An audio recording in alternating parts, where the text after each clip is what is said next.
Jadi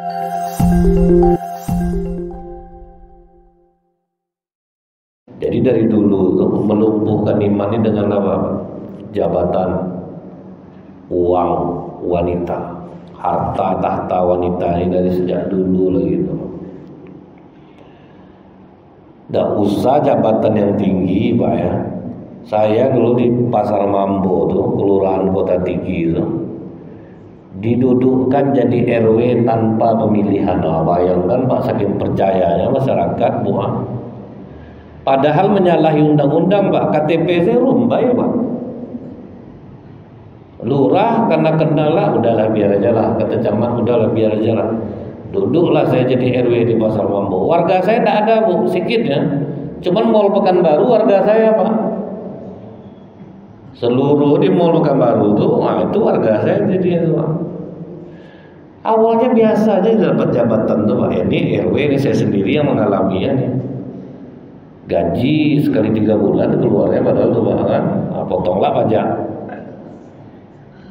Pertama aman. Udah mau jabatan saya berakhir, Pak, rasa sayang terhadap jabatan tadi muncul. Nah, ini saya pribadi merasakan, Ibu ya. Uangnya sedikitnya, cuman kalau saya tidak jadi RW, tentu tidak dapat minuman kaleng lagi dari mall. Lumayan, Pak, tiap tahun tuh. Sampai tinggi tuh, Pak. Orang ngurus-ngurus orang mall, kadang ini ada sedikit Pak RW kan, walaupun Pak macam-macam terkejut, Pak, apa pula pakai ini nih.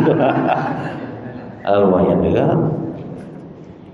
Itu yang saya pribadi sendiri nih, Pak, tahu agama, dikasih jabatan itu aja mulai timbul rasa sayang.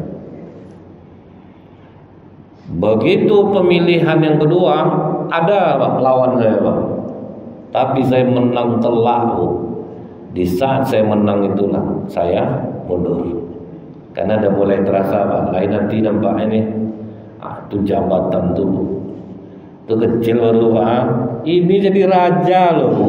Wajar orang banyak khilaf kalau untuk jabatan tuh, Pak. Ngeri memang godaannya.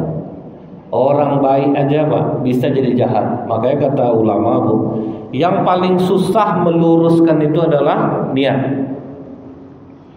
Awalnya niat orang jadi pejabat, jadi anggota dewan, jadi apa itu bagus, lurus niatnya, Pak. Dia bisa berubah. Makanya kita tuh harus disuruh terus meluruskan niat, kembalikan niat.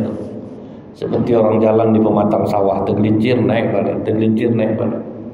Karena godaannya besar. Contohnya dalam sejarah Islam siapa, Pak? Tolut itu, Pak, dia diangkat menjadi raja atas restu Allah kepada Nabi Samuel, Nabi Bani Israel. Pemilihannya pun mudah, Pak, pakai tongkat. Siapa yang sama tingginya dengan tongkat Nabi Samuel, Nabi Bani Israel, maka dia jadi raja. Rupanya yang sama tinggi dengan tongkat itu hanya Tolut. Nah, ini kalau kita lihat dalam tafsir surah Al-Baqarah mengenai Tolut.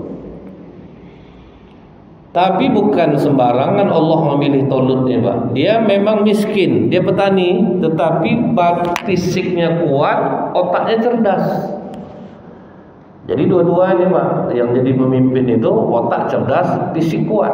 Karena kalau kita ingat dalam peperangan Rasulullah kan turun, Pak. Rasulullah ikut perang, itu fisik kuat. Waktu Tolut diangkat, itu orang Israel tidak ada satupun yang senang. Masa orang miskin pula jadi raja kami, sebanyak ini kami yang kaya. Jadi memang, Pak, orang memandang ke harta benda ini memang betul. Makanya kalau dalam pergaulan, penghargaan orang terhadap kita, sejauh mana kita bisa menghargai diri kita sendiri. Jadi kalau orang menengok penampilan itu bukan sesuatu yang salah. Jadi ini kadang kita, awak macam ini, gaya awak dihinanya, kita masuk sana. Tentulah ya, Pak. Masuk restoran pakai sandal jepit, pakai celana pendek, ke Jogos itu diusir orang. Kalau kita lah dihinanya. Nah, padahal kita yang tidak menghargai diri kita sendiri.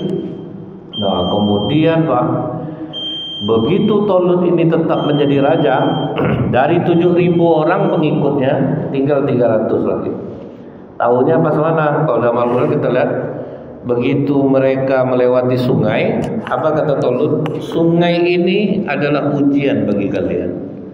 Siapa yang hanya mencelup-celupkan tangan, mencuci-cuci kaki, dia ikut denganku berperang melawan Jalut.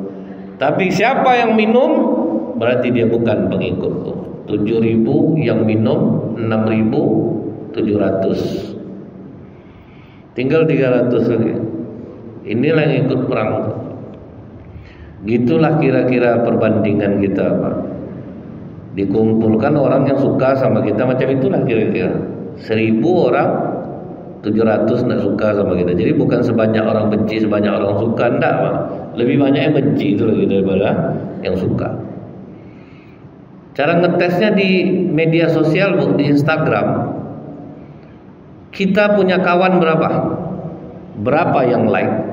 Jauh. Tapi kalau kita taruh di Instant Story, ribuan yang nengok. Berarti apa? Lebih banyak orang ingin tahu hidup kita daripada yang suka.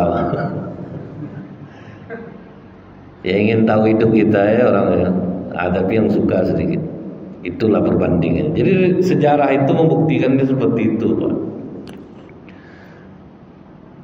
Tapi beda kalau waktu orang munafik di zaman Rasulullah, jumlahnya cuma 300. Yang pasukan Rasulullah 1.000 itu 300 membelot. Itu pimpinan Abdullah bin Ubay bin Salul.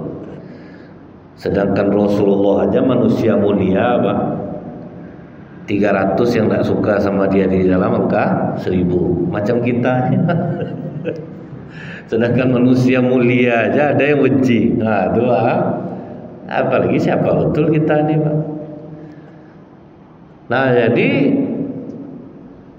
di antara pasukan Talut ini ada Nabi Daud alaihissalam.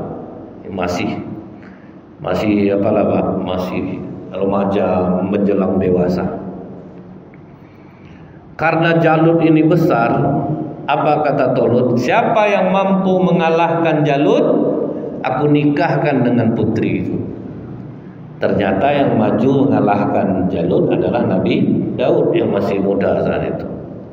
Pakai ketapel dia. 3 senjata, 3 buah batu diketapel oleh Nabi Daud, pecah langsung, Pak, tengkorak si Jalut ini. Karena Nabi Daud itu kan kita tahu, dia diberi Allah kelebihan di kekuatan. Besi aja remuk dibuatnya, Pak. Apalagi lah itu ketapel batu itu berapa kekuatan, pecah topeng besinya, Bu, retak kepala langsung tumbang. Begitu sudah jatuh, dinikahkanlah Nabi Daud dengan putri Talut.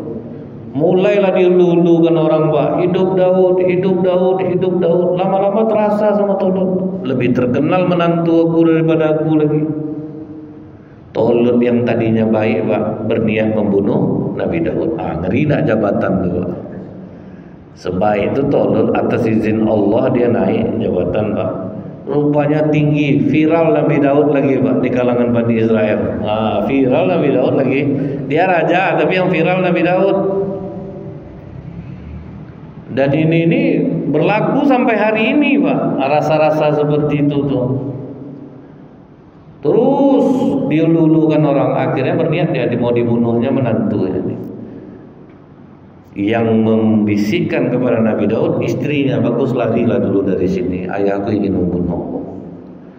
Maka begitu Nabi Daud sembunyi di atas bukit, nampak dia mertuanya kesulitan mencari dia di bawah, capek tertidur. Turun Nabi Daud, ditusukkannya panah ke hadapan muka Talut. Terkejut Talut, terbangun, Pak. Apa kata Nabi Daud? Kalau aku menginginkan kekuasaanmu, ayah, amat mudah bagiku saat ini untuk membunuh. Baru di situ sadar Talut. Akhirnya Talut mengundurkan diri dari jabatannya, naiklah Nabi Daud menjadi raja. Sampailah diangkat menjadi nabi. Itu orang baik, Pak, jahat dikasih jabatan. Makanya kata Rasulullah, jangan beri jabatan kepada orang yang meminta. Pernah paman Rasulullah, Pak, minta jabatan. Abbas Mau ya Rasulullah, angkat aku menjadi gubernur Yaman. Kata Rasulullah, satu nyawa yang kau selamatkan paman, jauh lebih baik daripada jabatan yang tidak bisa kau pertanggungjawabkan. Tidak dikasih, Pak. Abu Dzar Al-Ghifari, berapa taat dia tu? Ya Rasulullah, jadikan aku gubernur Mekah. Kau lemah, kata Rasulullah. Jadi kita aja yang tahu nih, kalau kita lemah, jangan kita maju. Tapi kalau kita memang ada kemampuan, silahkan maju.